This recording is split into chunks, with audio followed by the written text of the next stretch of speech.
Hey guys, doing an Aardvark update for April 28th, 2020 in the midst of the coronavirus lockdown. Here we go. The countertop pour went well. So I got the drain assembly finished, which took a little bit of time, but I think it's largely what I was expecting. So one of the challenges now that I've fixed the issues with the ceiling is getting all of these lower areas sealed up. The clamp on the left is what secures the superstructure to the actual trailer, and so building up around that so I can start fiberglassing in and sealing everything is pretty important. However, all I have to do is look back at some of the old photos and I can see how far it's progressed from where I originally started.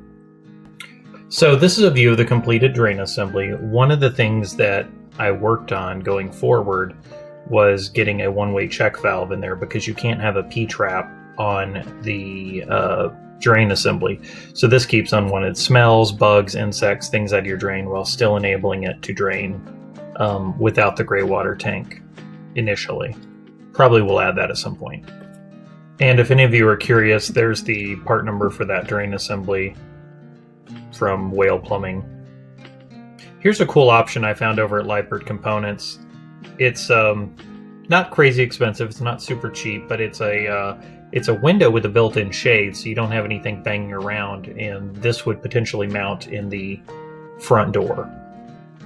Okay, more stuff to get you guys caught up on. So this is the closet door that I currently have some Epiphan's varnish on, and this is eventually going to get mounted back on the closet assembly. But I'm doing some cool stuff with the screens in the front of it, which I'll show you guys at some point when it's done.